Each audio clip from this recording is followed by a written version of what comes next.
What's going on, everyone? This is Daniel with DB Studios, and today we are going to do our very first walkthrough of Lumion 11. You may have recalled that about 1 week ago I did a video talking about 19 breathtaking features in Lumion 11, and today I want to go over some of these features as well as a few extra features that I wasn't quite sure was in the program, but was delighted to see that it actually has been added to the program. So that's what we're going to be talking about today in this video.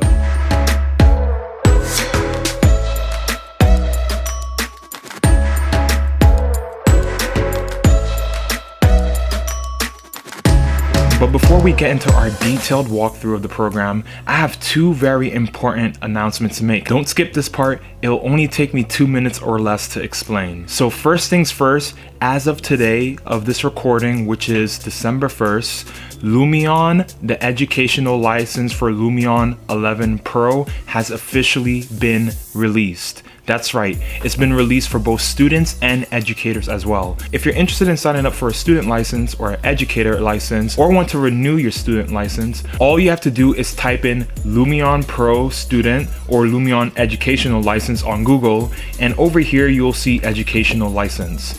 And by clicking here, you'll be able to access your Lumion license for either students or request a faculty license. And the second thing I wanted to say is a big thank you to Lumion for providing me with an unrestricted trial version of Lumion Pro, including all the features of the program.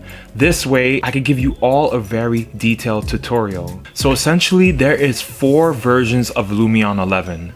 There is Lumion 11, the standard program. There is Lumion 11 Pro, Lumion Pro for students, and Lumion Pro for educators. The Lumion educational licenses has everything that the Pro version has, except there are a few key differences. Lumion for students and Lumion for educators both have a watermark when you render it. And for both versions, you need a Windows operating system of 10 and higher in order to run it. Secondly, for the projects saved on Lumion Student and for educators, you can never use the save files from these versions on a commercial license. There is no exception to this. But here's where the student and educator license gets a little bit different. So for students, you have to renew your license every year, so 365 days, while for educators, you apply for it once and it constantly updates as long as you still maintain your position as an educator. But if you're watching this video and you're not a student or an educator,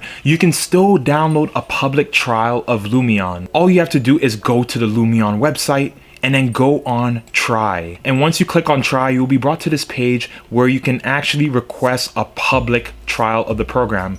But just a heads up, the public trial is going to be limited. Of course, you'll only have it for 2 weeks, but you'll only have 15% of the content in the library, and this can't be open on any other version of Lumion, whether it's Pro or any other version. So with those announcements out of the way, now we can dive right into the program. So the first thing we're going to begin to take a look at is the new interface that they made for Lumion 11. Some things got a little bit more organized, including the setting menu that's located in the corner. But first thing you're going to notice when you're running Lumion is that this benchmark thing is going to see how well your computer can handle the program. And you can see here I scored relatively low on the benchmark, relatively being a huge understatement. And the reason for this is that I don't have such a good graphics card. My computer is about 2 years and 4 months old now, so it's about time that I upgrade the graphics card. And you know, now I remember back in the days when 8 gigabytes was considered really good for RAM, but now even 16 gigabytes is becoming the bare minimum, as you can see. So if you can afford to upgrade or get a good graphics card, I definitely recommend it so you could get the best experience out of this program. However, if your stats isn't so good like mine, there is a little trick you can follow in order to make things run a little smoother. So if we hit back and we click the settings menu over here, you can go into the settings and change the editor's quality. By default, you might see yours at 103 stars, high quality, but if you reduce the resolution to, let's say 50% or 66%, depending on how good your computer is, and put the editor's quality to, let's say something like a medium quality, this is going to allow you to optimize the workflow for your entourages. So by doing this, even if you don't score too highly on that benchmark, you'll be able to perform a lot better in terms of putting everything there. And you can also check out these tabs if in case you want to customize your mouse. Also begin to customize things such as, will a recovery file be made for your project? Think of it as autosave. Imagine your project crash. It would suck to have to start all over. So make sure this is enabled and make sure you have something to save as a copy. Next thing I want to go over are the examples. If some of you are veterans of Lumion, you will remember that we've had the same examples for a number of iterations of Lumion, but here it's a breath of fresh air. We have a lot of new examples. Some of the reasons this may be is to integrate some of the new features and objects that are going to be a part of Lumion 11. So I'm really excited to take a look at one of these examples. I wanted to also point out that there are online tutorials that you can follow just by clicking here, and also when you first open your project, you're going to be prompted to have a beginner's tutorial, which is something that can be very helpful if you're new to the program. Here's where you load your projects, and here's where you can create a project from scratch. And the create project from scratch template is really interesting because we have some more options right now. So if we look here, the create design showcase template, this essentially is a base model and everything else is blank, which is something very interesting that Lumion is doing. So you can have this base model imported into the program, and this is just such a wonderful integration into the program because it gives you a different starting point. So you're going to explore the program much differently if you're starting off with just the building and have to customize the environment. But we're not going to use this example. I just wanted to demonstrate that. So we're going to hit files and we're going to click here for examples. And the first thing I want to actually start off is with this beach house example. And here we go. And this is the beach example. So let's just take a quick moment to browse around. Wow, look at all those sailboats in the ocean. And even though I lowered the quality for the editor's resolution, look at the sand, look at the details. It's beautiful. I just wanted to pause quickly and say, if this is your first time watching a Lumion tutorial, I recommend you watch my tutorial, Learn to Use Lumion Fast, detailed overview of each tool. In that video, I go a little bit more in depth with the controls, where everything is located generally, and I really explain everything in great detail. So essentially, this video is going to be divided into two sections. In section 1, we're going to go over 19 amazing must-use features in Lumion 11. And for part 2 of the video, I'm going to revisit an old project with a previous version of Lumion, and we're going to re-render everything, reset up the environment, and compare the final results of both renderings and see and start to understand how much better has Lumion increased the overall quality of your production. Ooh, you could go underwater. Woo! Okay. Enough fooling around. All right, let's get back to land right now. Let's get back to land. To move faster, hold shift on your keyboard and you will move way faster, and just of course scroll or use the arrow keys in the direction that you want to move in. And Q and E of course is to go up, go down.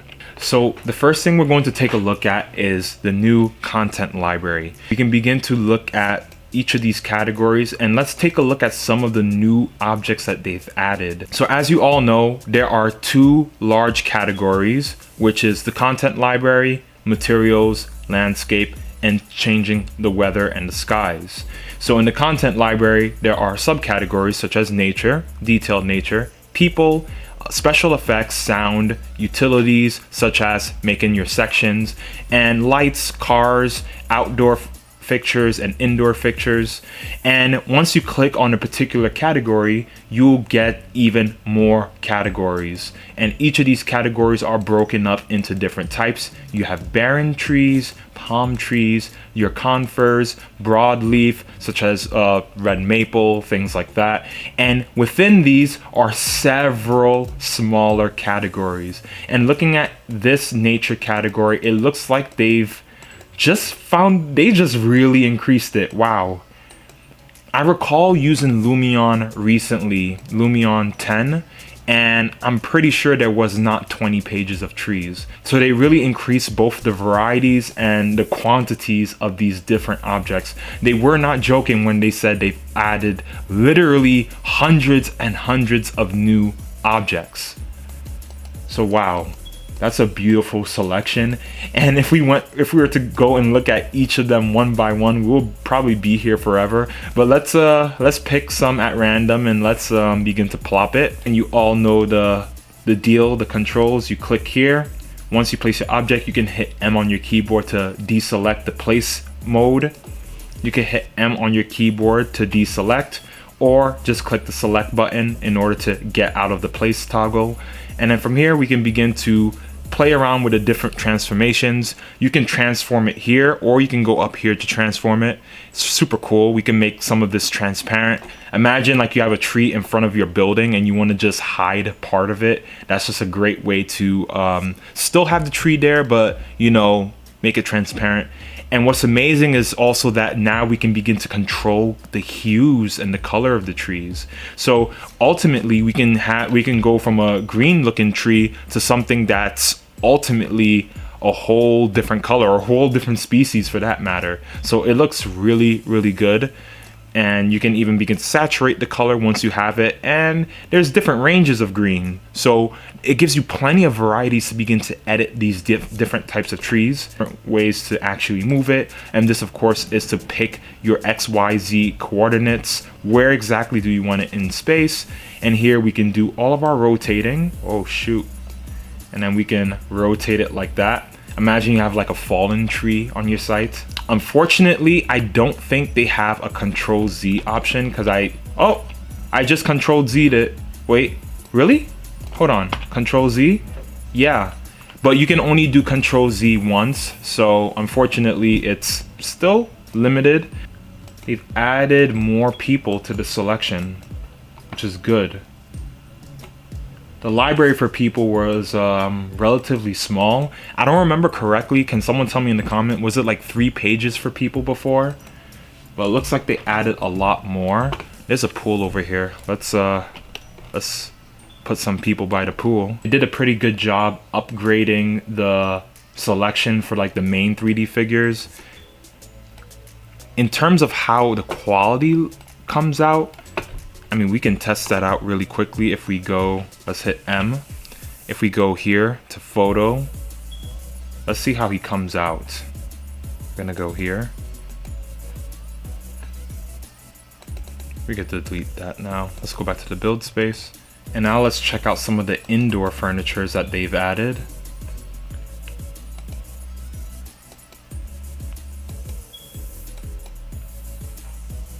Some of these look pretty new actually, because I think we had 8 pages before. They have a little bit more selection for couches and things. So if we were to go in here, they've added a few more cups and bowls. It looks really nice. We put this bowl right here on this table. Yeah, it looks really nice. That's really nice, the way this thing is set up. And the fact that there's so much more pieces of furniture and objects that we can use to make your entourages feel and look more realistic. This is really good. And all these kitchen utensils is very nice. You know, you're doing your kitchen rendering for your clients. Now you can set it up in such a way where it looks very realistic and very believable as well. This leads us to our next point, which is fine detailed nature. So the fine detailed nature trees have been added since Lumion 10. And if we double click on the tab over here, we can see that they've added now a bit more to the selection. And we can see, as before, there was only about maybe like 2 pages, or was it 1 page? Don't quite remember, but I can tell for sure that definitely there's a larger quantity here, and including for the grass.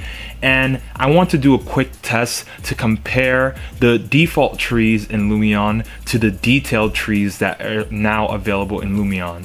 Let's start off with the fine detail tree. We can pick, maybe this is a pine. Yeah, let's put a pine tree over here. And maybe for here, let's pick something similar.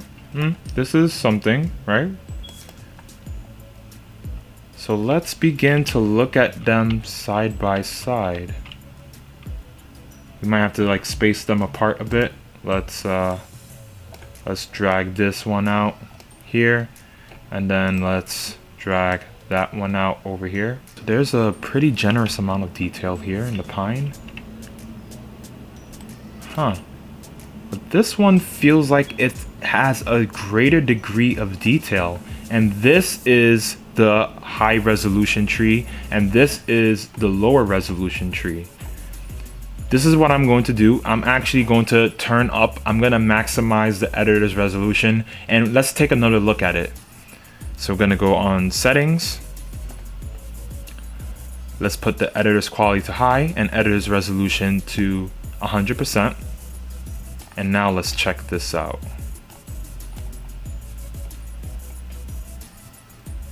Okay. So this seemed to have improved a little bit as I bumped up the editor's resolution. But now the next thing that we're going to do, let's actually render both of them side by side. And this will be a great way to compare the quality to one another. Although this tree looked somewhat better in the editor space, despite the resolution being a little bit lower, when we rendered both trees, this one seems to be a little bit cleaner in terms of defining each and every one of the bristles in the plant. And overall, this feels and looks a lot more realistic. If we even look at the bark, yeah, it feels and look more realistic than the other one. So we can hit OK. Let's delete that. While we're on the subject of trees, that actually leads us to our next point, which is going to be talking about proxies. So proxies is something you might be familiar with if you use softwares such as 3ds Max, V-Ray for 3ds Max, or Rhino or SketchUp. And proxies is an object that is a simplified object that contains information of a model. In order to turn on proxies, we're going to actually go back here. And when we click settings, over here where it says use proxies, we can choose whether to turn that on or off. So if we turn that on, it's going to use proxies instead of the actual model, and this will help Lumion run a lot faster. So let's go back to the build space. And you can see now everything is a proxy, and that's why we have this blue box that's highlighting everything. And this is a great feature for this Lumion, especially if you want to streamline the process, or if your environment is so complex but you really don't want to sacrifice speed and things like that. This is a great thing to have, and it's really cool because now, let me demonstrate. Now it's good because it's going to help us streamline this process a lot more. So for example, let's pick a random species of tree. And now what I'm going to do is the paint placement tool. So I'm going to reduce the density of the paint placement tool, and let's begin placing this. And if we zoom in and we come into the proxy, now we can see we have a series of trees.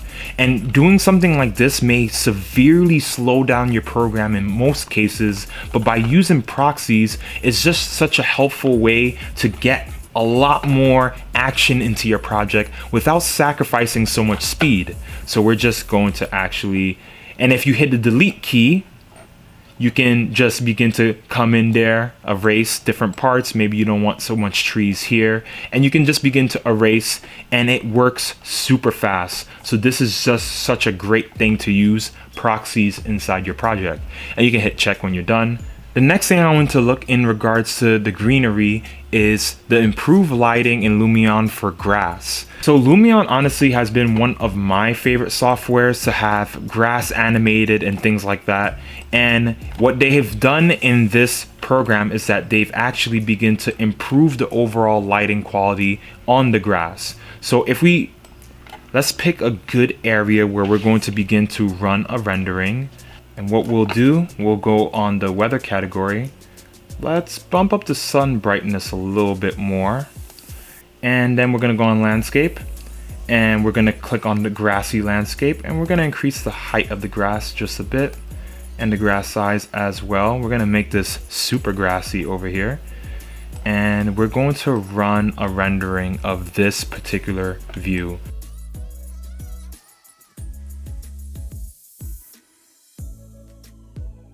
And here we have it. We have really tall grass, somewhat medium-ish grass, and really low grass. And if we look at the rendering and the lighting across each, you can see all the minute shadows and variation in the colors as the light is hitting it. And because every grass is not the same size, you can begin to see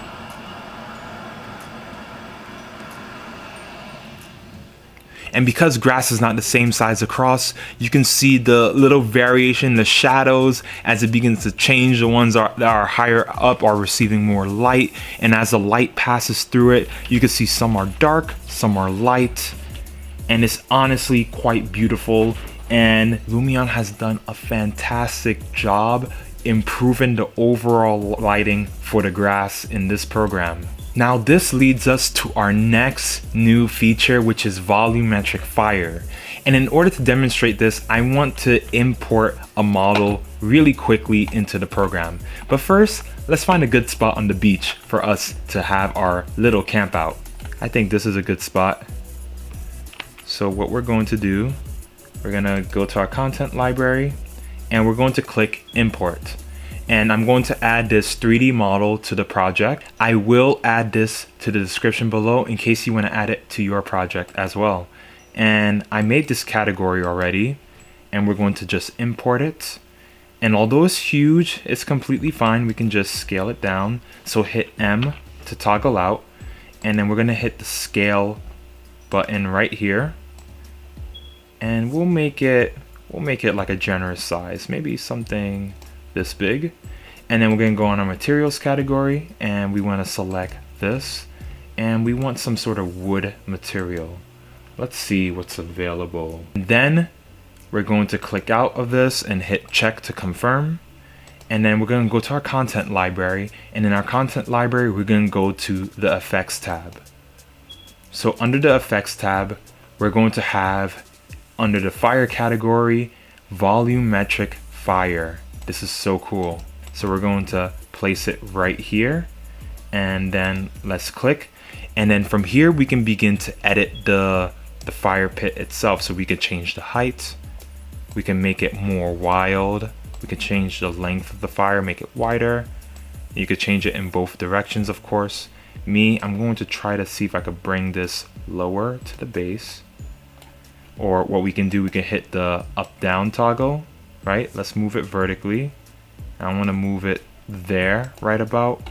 And if you want to take this a step further, there's also under the effects category, you could go here, add some smoke.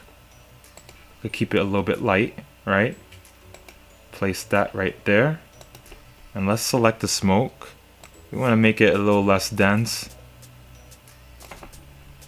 And this is incredible because before in Lumion, your fire was somewhat two-dimensional, and I could demonstrate that right here. If I take that, put it there,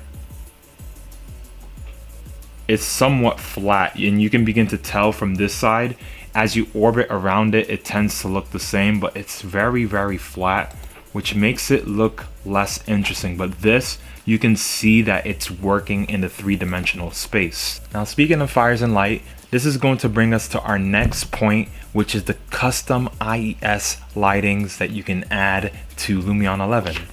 Let's demonstrate it by going inside the house. So we're gonna click on lights, and under here, this is where you can begin to add different types of lights. But in order for us to see this a little bit better, let's go on the weather category and let's actually make it dark outside. Bring the sun down. Ooh, it's really dark. Maybe something like this, right? And we're gonna go back to our content library. Let's click on lights and let's start adding some lights. So we're gonna fix that right here. And from there, we can just begin to edit it one by one. So let's click away and let's actually begin to edit the cone of the light. We can change the shape of the cone. You can make it wider, more narrow if you'd like. Let's do the same thing for this one. Let's change the width of the cone. And you can also increase the brightness, reduce the brightness, make the light a little bit softer. You can make it softer just like that.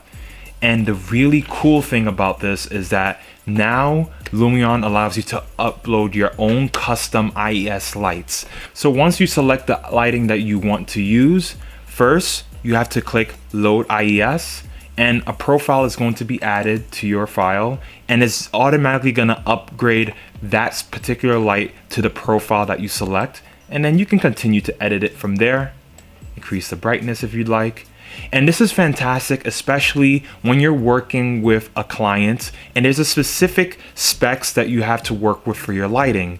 Now you can put the lighting in your project and see how it actually looks instead of using some default lighting in the program and it looks completely inaccurate to how it would look in reality. And if for whatever reason you want to just change your lighting entirely, you can select the light and hit this flyout tab over here and go up here to click replace selection, and it will take you back to the menu and you can replace your selection instead of having to import a whole new one and delete the current one that you have. And just hit check when you're satisfied with your selection. While we're on the point of lighting, I figured now is a really great time to begin to talk about the fine detailed shadow in the program.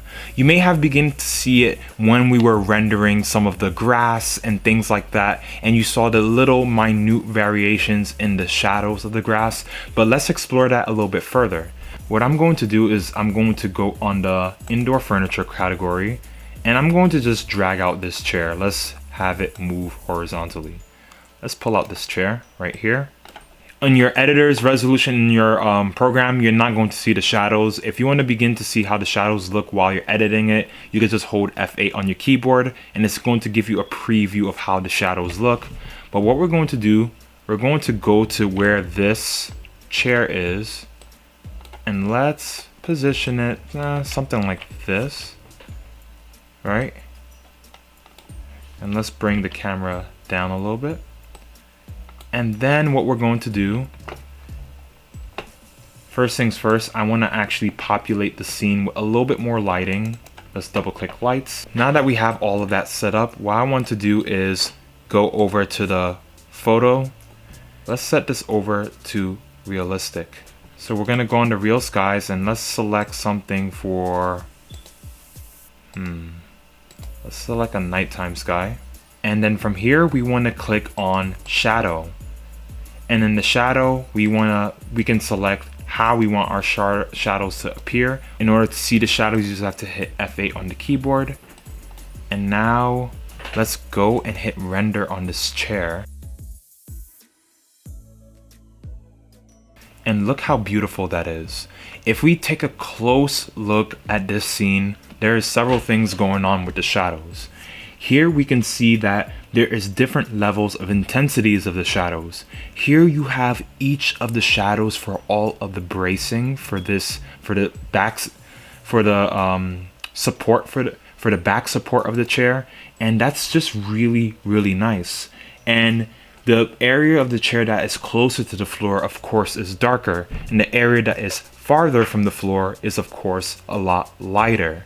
And also here, if you look underneath the chair, there is a little bit of shadow going on here. And if you look here, even the underside, which in a previous version of Lumion, you would not see this level of shadow in detail. And if you also look here, look at the different softness in the shadow. Here, where the spotlight ends, of course, is a little bit darker, and here is the overlap of the other spotlight. So there is a mix between the lightness and the dark shadows in this area, and in here, which is relatively dark, but the lights are super dim over here, there is less shadows, but you can even see a little bit of reflection of light coming from over here as well. So this is just absolutely gorgeous. The details for the micro shadows is going to just make your images look so much more realistic, and just take a look at that. It says it all in the image. Yeah, look at that campfire. And actually, one more thing I want to do before we move on. Speaking of micro shadows, if we go back to this outdoor scene right here, what we can also do is add some lights to this to make it glow. So we're going to pick an Omni light. So maybe not like so much of a light fill, we can, or maybe something like this isn't too bad. Maybe even a red one. What do you think? I think a red one would look pretty nice too, because there's like a red glow to the fire. So what we're going to do is, let's customize each of these lights. So we don't need it to be super bright, and we don't want it to be like super red. We want it to be like a balance between the two. So maybe a little less red and a little bit more of that as well. That looks pretty good to me. And what we're going to do is let's go over here to the beach chair. Maybe your friend, I guess he's eating, is that fries? Is that McDonald's fries? Get the heck out of here. Is that?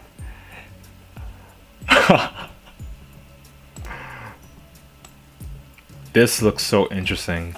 And this just goes to show how very thoughtful the developers for Lumion were when they were beginning to create these different types of light, which complements nicely the volumetric fire and all these things. So now you can go and render a nighttime campout scene. It was a lot of fun. Which actually brings us to our next point, which is the real skies. So you saw the way a moment ago, the way I just changed the setting for the skies, which is very nice. You see, you can change the sun direction, where it is in the position during the time of day. You can change that, right? So you can literally put the sun in a certain position, but then you can begin to change the overall height. Is the sun high up in the sky, or is it nighttime in your setting? So this allows you to control where, in terms of north, south, east, west, where it is, and this allows you to determine how high the sun is in the sky. For example, this will be the sun at noon at its highest point. This could be like early morning, or this could be early morning or evening, and of course this is more so maybe like a dusk, and then this is at night. But then there's even more things that you can do with this. While you are toggling the position of the sun, now you can also begin to actually even change the brightness of the sun. Is it not so bright? Is it super bright?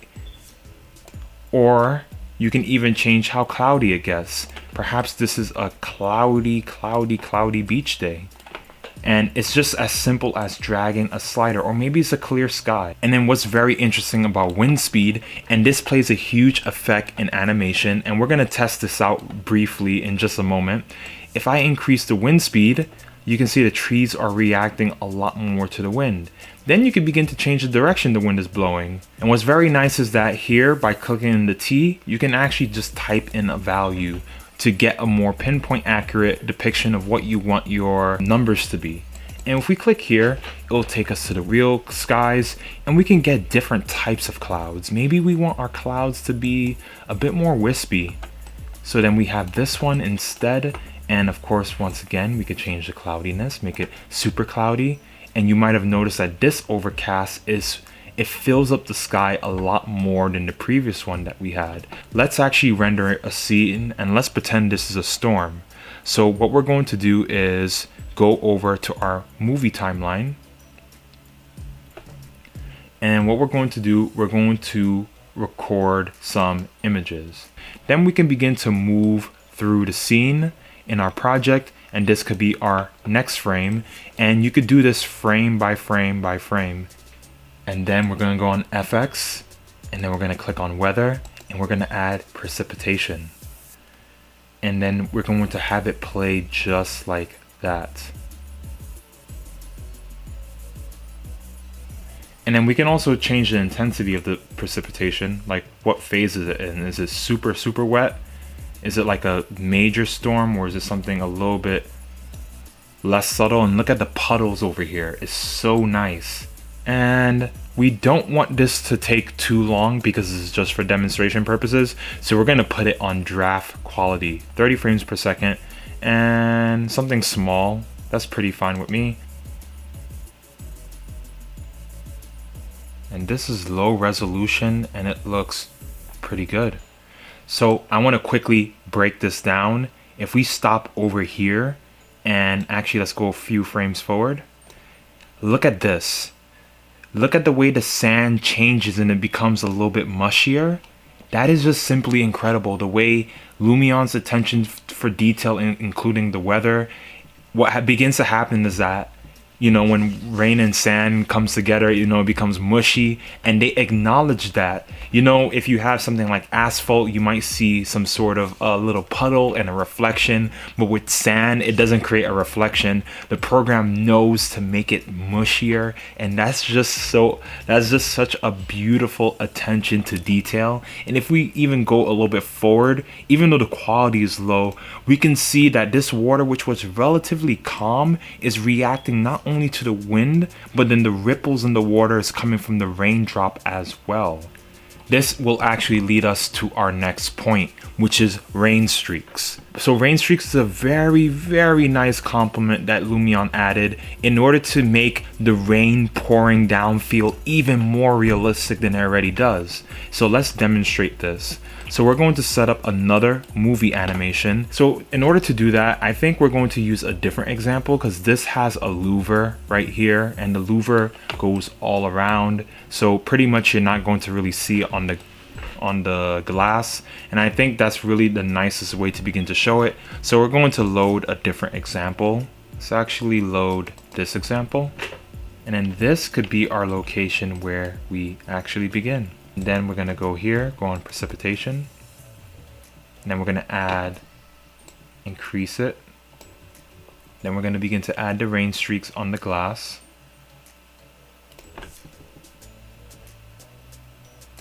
And then this is going to be our first keyframe because we want the rain streak to move as we're going through the clip. We want it to move, and we're going to just set another keyframe as we change the offset.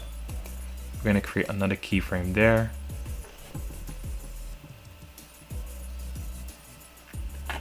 And I'll see you all in 3 minutes.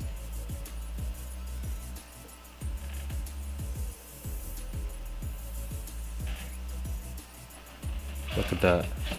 Wait, let's actually pause and let's go through that slowly.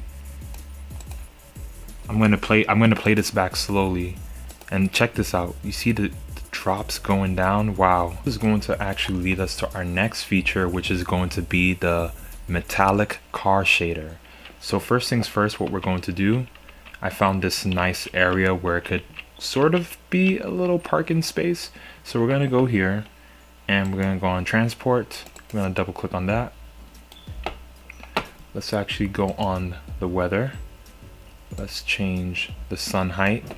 And if we click on this, all we have to do is drag this slider and it makes it more and more metallic. Do you see that? This is so awesome. Imagine having rain streaks with the metallic car.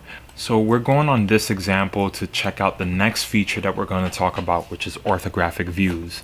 So orthographic views essentially are relating to plans, looking at your drawing from the top, sections, elevations, looking at a perfect elevation of your structure. This is a really nice addition to Lumion 11 because it allows us to get these vantage points which otherwise was not possible before without using something like live sync and syncing it to another program. But the way they embedded it in the program is so nice, and now you can even animate it and it just looks so gorgeous. So what we're going to do, we're going to go to our photo and we're gonna go here. Let's take a snapshot. Of course, we're gonna have this realistic. And we're just going to begin to change where the sun is in the sky. Maybe have it somewhere here. Make it a little bit brighter as well. And then now what we're going to do, we're going to go back, we're going to go on FX, and now we want to activate orthographic views. So orthographic views is going to be in the featured section, and it's also going to be located under here in camera. So if we double click on it to add it to our image, now what we can do, we can have a 3-dimensional orthographic view, or we can have something 2-dimensional. And by 3-dimensional, here's how it would look. And then we're going to turn orthographic view on. And now here's where you can see us beginning to cut into that. And when we're looking at this 3-dimensionally, we can begin to change where we are around the object by changing the heading, and we can zoom in and out into our building. We could zoom in and out, and then here's where we could change the pitch, like whether it's a perfect elevation or if it's something where we're looking at it from above. And if we go here, let's move this down and let's begin to zoom into our project. And now this brings us to the 2D view. Once we change the pitch between the 3D and the 2D view, this is going to bring us to the 2D view, and then from here we can begin to clip further into our project. So it's easier to just put a number. This tells you how many meters that you're cutting into the project. And now here what we're going to do, we're going to increase the near clip. Let's say we're cutting in, we don't want to go too far, but let's say about here. This looks really interesting. So now we can see the interior, we can see a little bit of the lights as well. And if we were to render this, and wow, just wow, check that out. Breathing in new life to your floor plans. And can we just appreciate the fact that you see the tree trunk that's over here? It's literally cutting into it. This looks so good. And you can always take it a step further. You don't necessarily have to use realistic. You can always make it into something like a sketch if you'd like, because this is one of my favorite filters to work with, the sketch. And you can add more filter to it as well. If we go on artistic, you can make it like a pastel sketch, and there are other options that you can add as well. So this is just like a whole new dimension for this program. And if we go over here and we can see this as a sketch, let's actually delete the painting effect for a second. And let's check this out. Yeah, it's so good.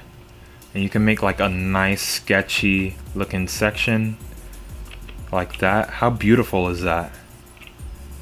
There's just so many ways you can configure this, and this is honestly one of my favorite additions that Lumion added to this new version of the program. Now this leads us to our next point, which is going to be the new satellite OSM mapping that was added to Lumion. And in order to nicely visualize it, we're once again going to load another example. So let's go on Files, and then let's load this residential home example. This looks really good. So once we're inside this example, what we're going to do is go over to the landscape category, and then we're going to click on OpenStreetMap, and we're going to load it. You can just hit yes for this. And then if we double click here, you can begin to see exactly where we're loading our map from, and you can determine how much of a range you want to include in your map. For me, half a kilometer range, which is 500 feet, that's fine with me. So I'm going to just start download. So now we have the map opened up, and if we pan around, we can begin to see our location over here. So the main difference between this version of Street Map and the second version and the previous version of Street Map and the previous Lumion is just how much of a variation you can get as you're adding the building to the site. And here's what I mean. So once you get the building on the site, you can begin to determine what exactly you want to show. Do you want the roads not to be shown? Do you want it to show the land usage for areas where maybe there's a park or something? Do you want to show the earth, like the ground plane? Do you want to even show the buildings for that matter? So there's many things you can do, and you can even begin to customize some of the building heights. Some of the buildings are just way taller, so it's interesting that you can set a minimum building height, or you can scrap that and let it be as tall as it needs to be. And you can begin to randomize the height, maybe to make it a little bit more interesting for your entourages. And what's super interesting is also just the fact that the speed in which this load, it didn't even take too long, and considering how bad my graphics card is, I'm surprised that it took a roughly 3.5 minutes to load. So I'm pretty satisfied with that as well. So we're gonna turn this off. This leads us to another awesome new feature in Lumion 11 called RAL Color Picker, which can be used for various materials and various objects. So the thing is with RAL Color Picker, let's say you go in your indoor category, only the ones where you see the symbol right here, those are the ones that can have the RAL Color Picker apply to it. Same thing with materials. So if we go here, let's add this chair, and we're going to click on this chair, you're going to see the color pops up here. So we can change the color, and you have the RAL Color Picker in this category. And it nicely pairs different ranges of colors into categories. Like these are the categories for yellows and oranges. These are the category for all these colors that they have. And then from there was very nice. You can pick a selection of any one of these hues, and then from there you can continue to tweak the range of the colors if so you like. So this is just a really awesome feature that they added in the program. But just to make it clear, you know, you can't do it for any object. Let's find one that doesn't have the toggle. You see this chair, and it didn't have that circle there. You see, now when I place it and I click on it, you don't see the option to edit the color. So make sure to look out for that symbol if you want to use the RAL Color Picker for any materials or objects in the program. And this is going to bring us to our next point, which should be point number 15, and that is covering some of the new materials that have been added to this version of Lumion. So we're gonna go inside this home, and I think here will be a pretty good place to show an example of what we need to do. We're gonna go on materials, and then we're gonna click here. And then let's check out some of the indoor materials that are available. So we have new variation in the carpeted materials, which looks interesting.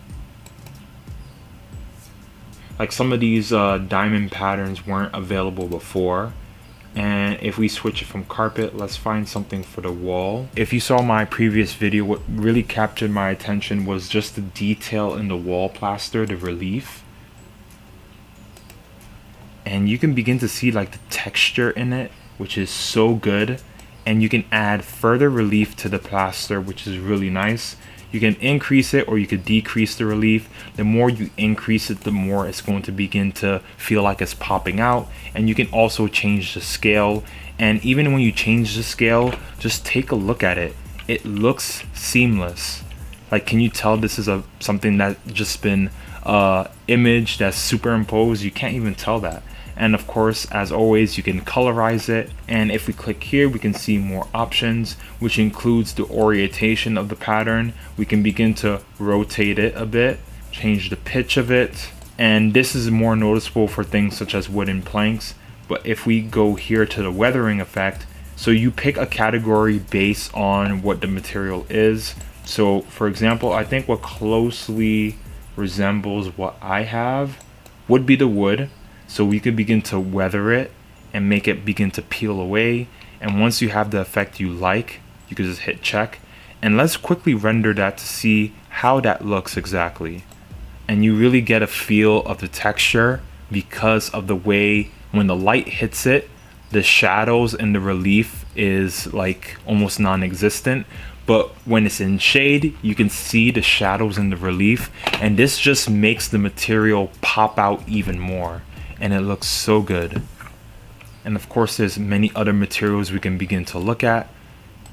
For example, we can go on the floor and let's change this floorboard So as we can see here, now we have a 5th page. I believe it was 3 or 4 pages before. Someone can fact check me on that in the comment section below.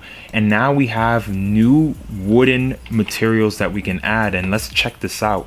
Okay, I see it's the same material for the floor and the ceiling. That's going to be interesting. Our shadows are on, the fine detail shadows. This is really good. And now let's hit render. This is so cool. Look at that. Do you see the relief in this? And a little bit of weathering. Look, there's the minute cracks in the floor. And here you can even see the minute shadows. This is a nice way to show how the detailed shadows really play a crucial role in beginning to make the materials pop up, and even the quality of the materials looks so much better, so much more realistic in this program. This is going to lead us to feature number 16, which is going to be the randomizer.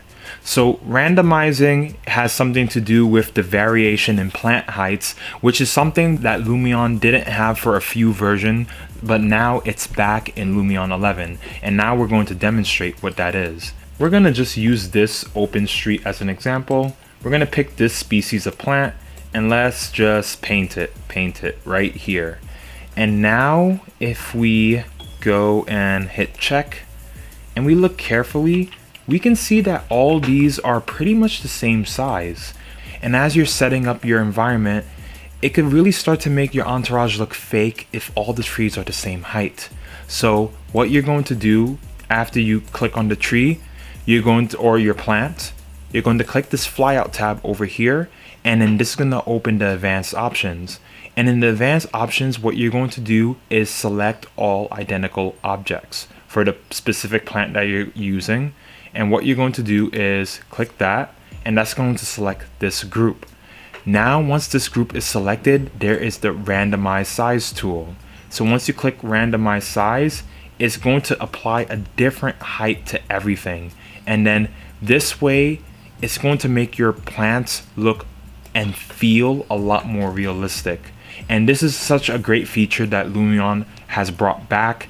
And although it's not a brand new feature, it is one definitely worth speaking about, especially because of how much it makes it a lot easier for you to change the random size of some of the plants rather than clicking on each individual plant, changing the scale. And that's how I used to do it. So this is such a great thing that they brought back to Lumion 11. So now this leads us to our next feature, which is the high quality theater preview. So what's really nice about the high quality theater preview is that you can briefly get a glimpse of how the final output of your rendering is going to look like before you render it. If we click on photo, and you see how it looks over here, we're going to use this setting. We're going to use one of the default renderings that they have in order to demonstrate this. And if we look here, there's going to be a new message that pops up saying click inside the preview window to update. So when you click inside, it's going to briefly render it and show you how the output is going to look, which is like super cool and very helpful. Let's try that again for this exterior right here. And this high quality theater preview is just super helpful because the way it looked a moment ago before we actually clicked on it, let's actually click back on it. Especially if you have a lower editor's resolution, it's just a little bit frustrating and harder to tell what the final output is going to look like. And I know for me, sometimes I'm still tweaking the settings and I'm like, it still doesn't look good. And it's not until I render it that I really get an idea of how good it actually looks. So this is a really nice feature that you can click inside to update it, and any changes you make, it'll automatically update as well. This leads us to step number 18, which is the 360 panorama. So doing the 360 panorama is pretty simple. Click the 360 panorama button, and then from there, this is an example that they've already made, but we're gonna go here and make our own example. So let's click here. Let's move it out of the view. Let's say we start off over here, and what we're going to do, we'll take an image and let's begin to render this. we're going to set this to draft quality because this is just an example. We don't need it to be, you know, anything too big. And we're gonna save it for, let's say, a generic device, and it literally creates this panorama shot around your model. But then the next thing you can actually do is actually render this 360 panorama for something like a VR headset, so that when you do render it and you're looking around in the VR headset, that's going to look like you're actually inside the space, which is really, really cool. And it's a combination of these images that really gives you the overall sense of what the space is like in the VR headset. And you can even render it to My Lumion if you have a My Lumion account. And in that way, you can even send it directly to someone. Awesome. And look at that. Isn't that amazing? And that's how it looks when you upload it. Wow, and then we could go to the next one. Let's actually make this full screen. I gotta show you all full screen. And you can hit your arrow keys to move around on your keyboard. Wow. So now this will bring us to the final and also equally as exciting feature, which is going to be animated phasing. And this is not as complicated as you may think. So there are two components to the animated phasing, but let's start off with the animated phasing effects itself. So we're gonna go over to the video timeline, and we're gonna quickly record a video, and we're just going to move around based on how we want our animated phasing to appear. And now let's play it. So now this should be the path of our animation, and then it goes up like this. And there are two places you're going to find animated phasing. You can find animated phasing under featured, or if you go to animation, you'll find animated phasing right there. If we click the pencil icon, we could begin to edit our scene, and this timeline is going to pop up, and we're going to see this area where we can add multiple animated phasings. First things first, I want to actually hide the foliage in this view, because the first animated phasing, I want it to focus on just the buildings itself. And first, let's select the objects in which we want to pop in. So let's click imported models, and we're going to select this building, and now we have all of them selected, and now all of them are subjected to the pop in effect. So we can have it pop in, or you can have it drop from the sky, all of them, or you can have it rise from the ground, or you can have it implode. So what I'm thinking of doing is making a series of animations for this. So what I'm actually going to do, I'm going to click here. I'm going to deselect some of these. Let's actually begin to deselect these buildings that we selected. We only want it to be the house that we cater these effects towards. And we're going to go to outdoor. I'm going to select that, and hit check. So the first effect is going to be for this. The second animated phasing, however, this is going to be for the other objects. So we're going to click this, and we're going to go on outdoor, click this, hit check. So now for animated phasing 2, we want it to have, I want to have the ground rise effect for each of them, right? So I want it to rise from the ground, and I would like it to stagger a bit so that they're all rising at different times. So it's like boop, boop, boop, boop, right? And we can make the duration a little longer. Let's see how that looks. Boom, looks really good. I actually want it to be something where it's not imploding. I'm thinking of a sky drop for this one to differentiate it from the other ones. So this drops from the sky, and I'm thinking maybe we can ease it a little bit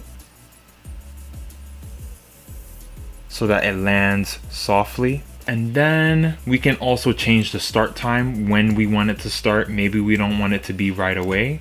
Maybe we want there to be a delay before it actually falls in. So maybe these pop in and then this falls into place just like that. And then from there, what we're going to have to do, we're going to have to add the layer visibility effects to this. So if we go on the layer visibility effects, what we want to do, we don't want to see all of this beautiful nature at the same time. We want there to be some sort of hierarchy to the way it actually pops up. So if we play this is what we have so far. And now let's click on FX, and we're going to add our next effect, which is going to be under objects, and this is the layer visibility tool. So this, for every keyframe, we could determine what layer is available or what layer is visible at different points in this animation. So in the beginning, right here, I don't want the foliage to be visible, and residential environment, I think this is good for the most part. We could leave the birds, I suppose. And then as we move through this, let's say somewhere around here, maybe now we can start to have and we set our next keyframe, now we can have the foliage visible. Now what we can do is create a new phasing, and we can begin to animate some of the trees with it. So we want the trees maybe to start popping up, let's say sometime after all the buildings fall into place. So what we're going to do is set animated phasing 3 over here, and we're going to use it for foliage. And now we can go on objects, and if we click the nature category, now we can begin to select the trees that are going to start to pop into view. And there's like a bunch of tiny trees in this project, so it's going to be a little hard to calibrate it, but let's select as many trees as we possibly can. So let's increase the duration, ease it a little bit, and we can even invert the stagger in order. Have some of these pop up first, just like that. And I think that's pretty cool. And also another thing we can do, let's go back here and let's go back to the layer visibility. If we create a keyframe, I want to begin to make cars and people visible at this point. So this is once we turn the corner, we can make that visible.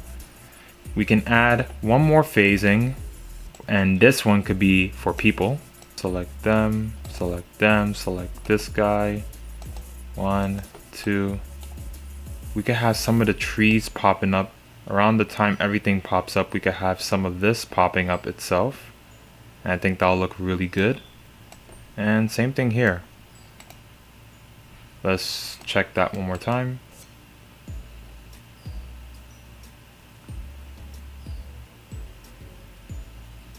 And you see some of them pop up. And just like that.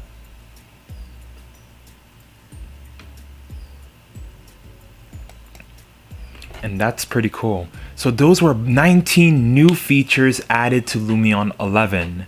I would love to know what each of you think of these features in the comment section below.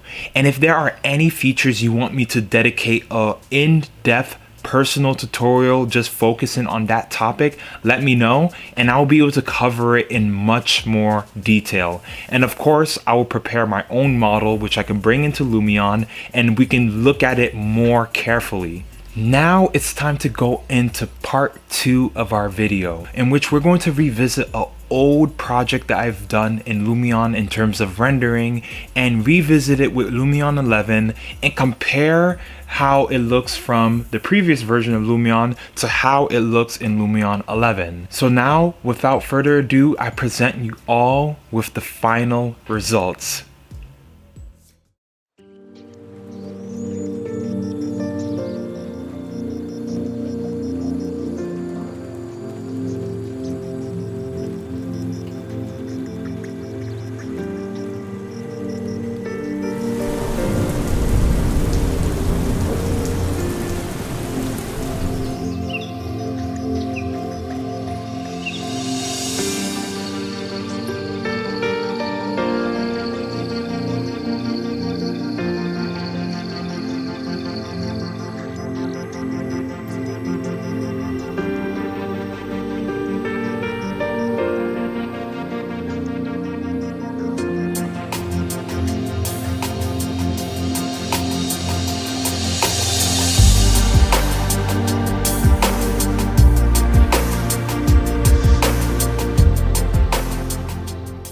How amazing is that? It's beautiful, my friend. And honestly, Lumion has outdone themselves. I feel like in Lumion 11 compared to previous upgrades, for example, going from Lumion 8 to Lumion 9, from Lumion 9 to Lumion 10, Lumion 11 has presented the most, I guess, diversity in terms of the different types of features that they've added, from materials to the different effects that they integrated into the program, and they've done such a fine job of doing it. So I'm actually going to drop the tutorial showing you all how I produce the renderings and the animation in a tutorial called Lumion 11 Workflow. So the final verdict for me is Lumion 11 is a gorgeous, stunning program, to say the very least.